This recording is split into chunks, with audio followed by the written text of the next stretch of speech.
Hello, we're here today. I'm Pam. And I'm Jane. And we have a friend. Hi guys, I'm Luka. And we're here today because March is reading month. So we're here to talk about some books that are challenged or banned. And this book is the book that Luka said to me, oh, you have to read this book. I did say that, yeah. And they're right. I did need to read this book. And this book is Simon versus the Homo Sapiens Agenda. And it is a very adorable book. It is adorable. I love this book.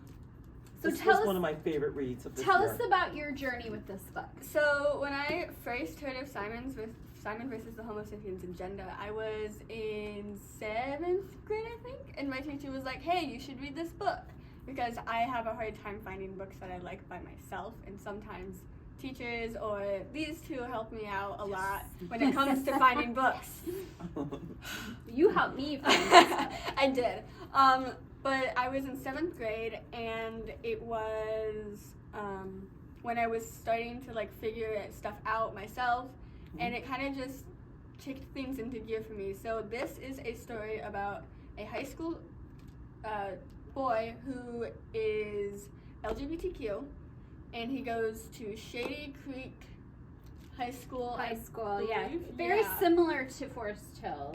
It's smaller though. It's like a smaller high school. It's a smaller town, but not everyone is as accepting as we are here necessarily.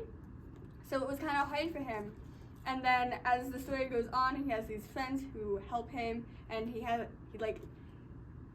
completely come out yet to everybody, but some people like knew already and some people didn't.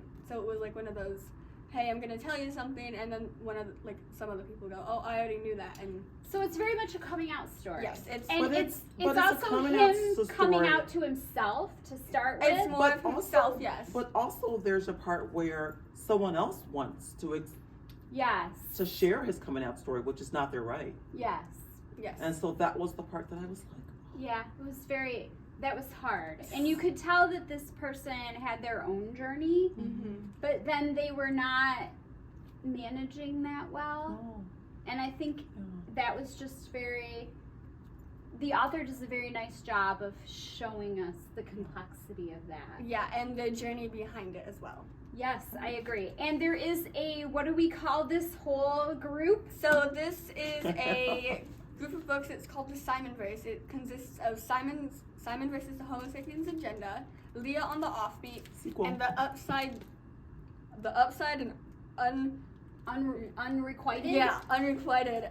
So it's 3 books, and it's this is in the universe, but not a sequel. Yes, so this is the first book. Leah on the Offbeat is the sequel, and then this is in the Simonverse, but not 100% fully. Because all of the characters were so fully flushed and formed. This was just a book full of like a wonderful ensemble cast. Yes. And basically, so yeah.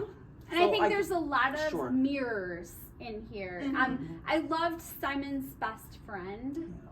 Yes. She's just wonderful. Yeah. And the way she reaches out, his family is just really lovely. There are some mentions of homophobic stuff in here, so be warned of that. Content warning. Content warning, yes. There's some triggers in there too, but this book will make you cry a little or a lot, depending on how emotional you get. This one will do this. All 3 of these do the exact same thing. They make you cry depending on where you are in the book. Yeah. And his books are mirrors, windows, and sliding glass doors. Yeah. This is definitely one of the ways we can see ourselves and see other people in those relationships. It also can help you with your journey itself, with your own journey. For sure. Or understanding someone else's journey if it's not yours. Right. And how we exist together. Absolutely. Thank you.